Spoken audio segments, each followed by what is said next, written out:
Why didn't you put it in writing? Because your family? Yep. That doesn't help. He may be right. Now, how much are you suing him for? 1,675. Did something happen? Judge. It's just... Was there something funny? I'm just wondering. These numbers up. Yeah? What? That's a post-it. Materials, diesel and labour. Just wait for a second. You've come to court today. I've asked for corroborating material, so much so I've asked my clerk to speak to you to make sure that you can provide me with some evidence. And you've come to court, wait for it, drum roll, with a post-it. I'm just going to get it. Well, but the thing is, at the end of the day, I can't prove it because I pay cash out for him.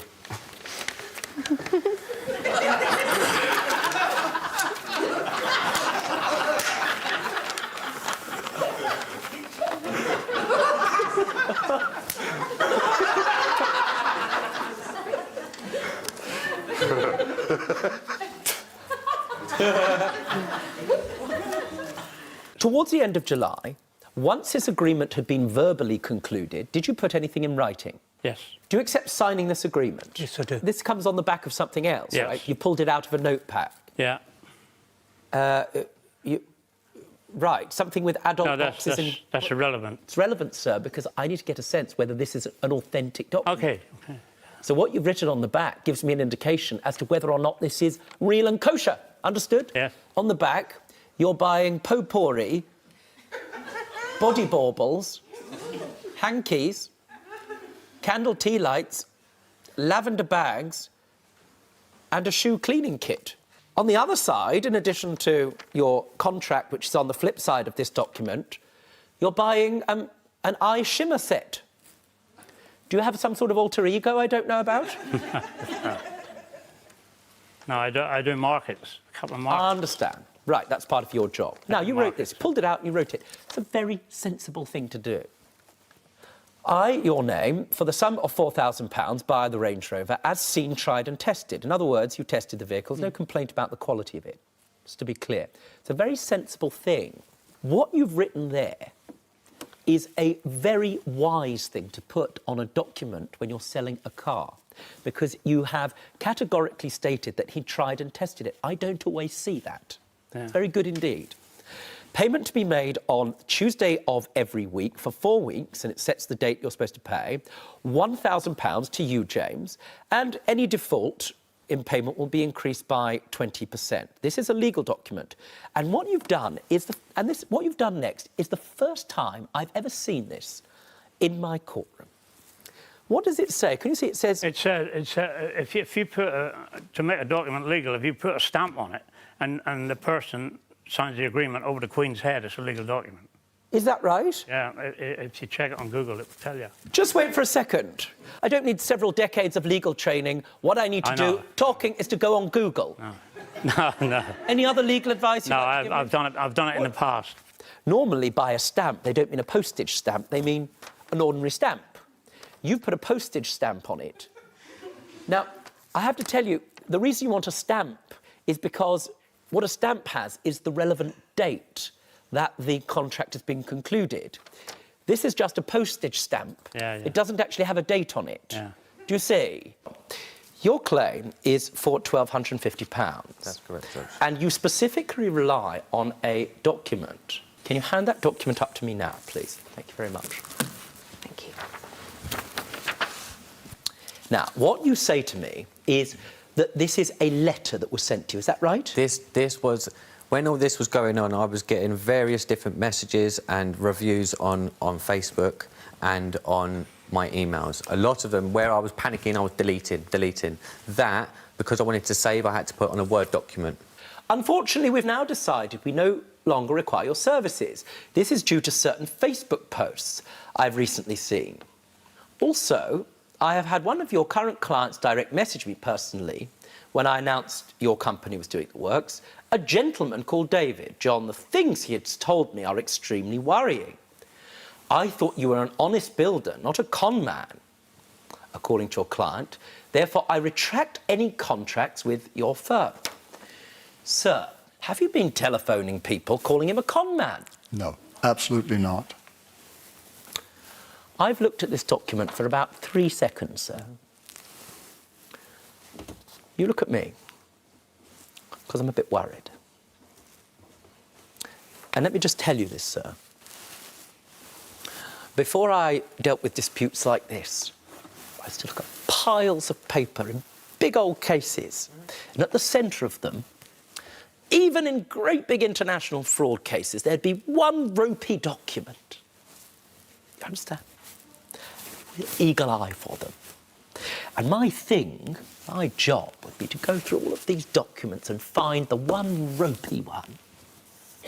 The one that didn't smell right. You understand? Like a fart in a shed. Right, okay. I'm very troubled by this document. If I were to look on the electoral register, as I can do, that's open to me, Yep. that the person who's named here will match the telephone number and the address. I don't know about the telephone number because it's a mobile number. I don't know how it works.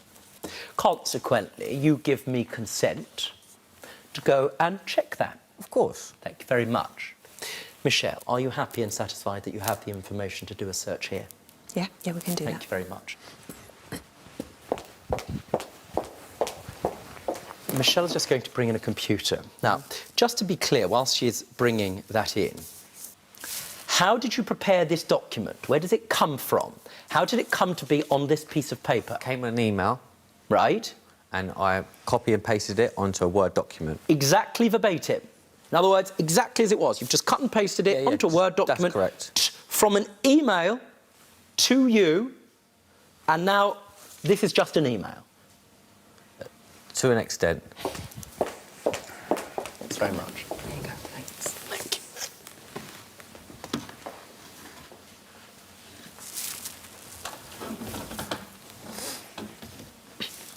Now, Michelle, just come here for a second.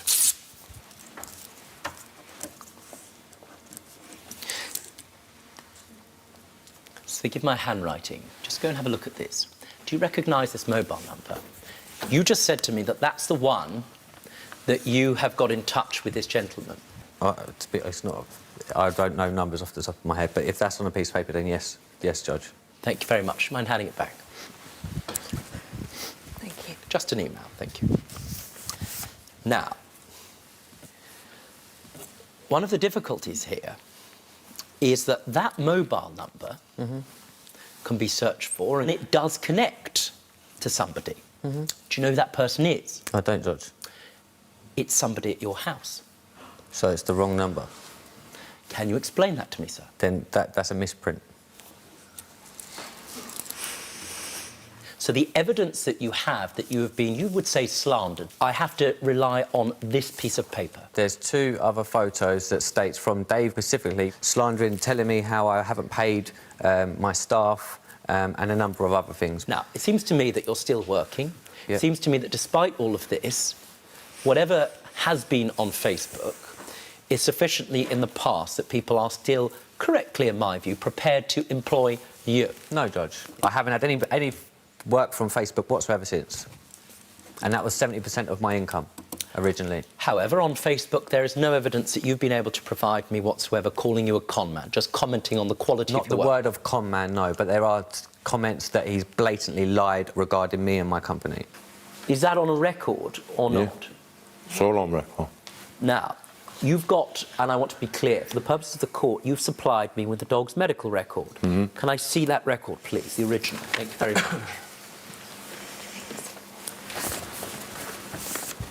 Dr. Victoria, do you have a copy of this? Yes, Judge, I do. Thank you very much. And everything looks fairly normal in terms of weight. The testicles of the dog had descended, muzzled off. And then, if we turn over the page, the next thing it says is no more diarrhea. What do you make of that note? I'm afraid it doesn't make sense, Judge, because the date on the bottom of this first sheet is the 10th of August when the wormer was dispensed for the owner to, or breeder to use on the dog. and then it goes suddenly talking about diarrhoea when there's no connection. And unfortunately, there isn't a date on the second page, so we don't know when that was. Looking at this, would you agree with me? It looks like somebody has decided to cut the bottom of it off. That's what it looks like, Judge. Have you done that? No. Is this a complete and original record? Yeah. Did you cut the bottom of that record off before coming No. to court? No. Looks odd, doesn't it? It does. Thank you very much. Why does it look odd, Kevin? Too small. Too small. Have a look. You may not know what's happened here. Thank you, sir. This is your witness, Kevin. Yeah. I can see a jagged cut at the bottom of that piece of paper. What does it look like to you? Like it's been cut. With what? Scissors. No, I haven't. Kevin? No, I haven't cut it. There's nothing there, what was on there, to be cut It's off. half the size. Now, it's very difficult to ask a gentleman about size, but trust me, sir. Before coming to court, you cut that document, didn't you? There's nothing on the document what I cut off. So, yes, you have cut that document, haven't you? Well, there's nothing on the bottom of it. You cut the document Yeah. with scissors. And the bit that you cut off, But nothing on it. nonsense. Don't be stupid. Stay and watch the best Judge Rinder moments. And I'm talking. Understood? Don't be a moron. Subscribe to Judge Rinder YouTube channel. Right now. That's an order.